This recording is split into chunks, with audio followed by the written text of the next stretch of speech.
बंगाल की धरती में ओवैसी का उड़ा पतंग। एमआईएम के उम्मीदवारों के शानदार जीत पर बंगाल में जश्न का माहौल। बंगाल पंचायत चुनाव में दिखा बदलाव का लहर, लोकसभा चुनाव 2024 पर पड़ेगा असर। दोस्तों, बड़ी खबर बंगाल पंचायत चुनाव से एमआईएम के कार्यकर्ताओं में खुशी का लहर है। यानी बंगाल पंचायत चुनाव में एमआईएम के उम्मीदवारों के शानदार जीत के बाद एमआईएम के खेमे में खुशी का लहर देखा जा रहा है।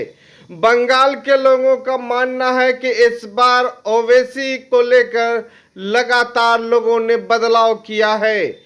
यानी विकल्प बदलाव में शुरू हो चुका है। जिस तरह से उत्तर प्रदेश में लोगों ने एक विकल्प तलाशा, अब बंगाल पंचायत चुनाव में वही रेस पकड़ लिया है। अब देखना यह है कि यहाँ के लोग विकल्प अब लोकसभा चुनाव में भी दिखाएंगे। फिलहाल जो तस्वीर दिखा रहे हैं एमआईएम के उम्मीदवार जीतने के बाद का यह तस्वीर है। खुशी का लहर है, चूंकि बंगाल में एमआईएम का खाता खुल चुका है। बंगाल में एमआईएम का खाता खोलने के लिए बंगाल में एमआईएम को बड़ा चैलेंज करना पड़ा, चूंकि बंगाल में ओवैसी ने चुनाव प्रचार पे गए, न ही कोई अपील किए।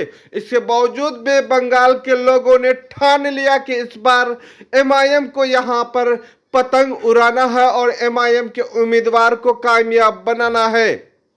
लगातार वहां के लोगों ने 70 साल तक वहां के लोगों ने स्थानीय पार्टी को वोट दिया।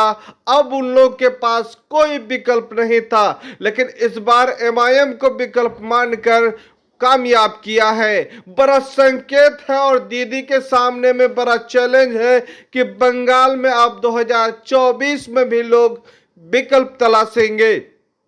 चूंकि पंचायत चुनाव जो है एमआईएम के लिए बड़ा मजबूती के साथ एमआईएम ने काम किया है, जमीनी स्तर तक पार्टी को पहुंचा दिया है। एमआईएम के निशान पतंग को लेकर लोगों के बीच पहुंचा, ओवैसी और एमआईएम के पैगाम को पहुंचाया।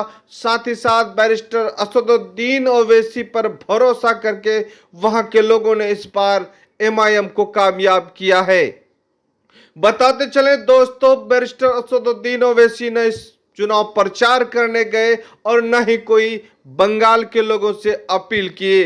हालांकि उन्होंने पिछले विधानसभा चुनाव में लोगों से अपील किया था और साथ ही साथ ये संकेत दे दिया था कि बंगाल में अब कोई भी चुनाव हो, एमआईएम पार्टी वहां पर चुनाव लड़ेगी।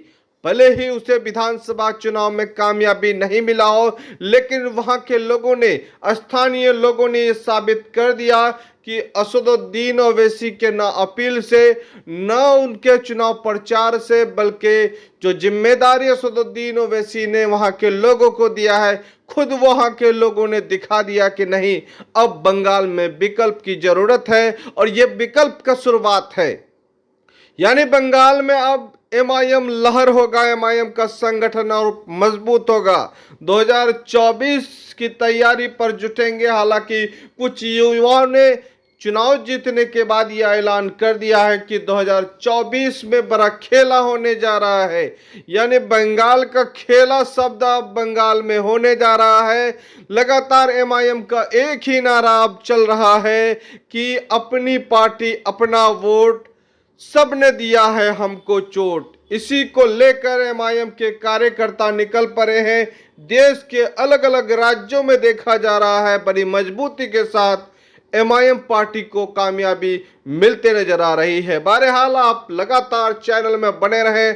अपडेट को पाने के लिए सब्सक्राइब करें, लाइक करें, शेयर करें, कमेंट करें।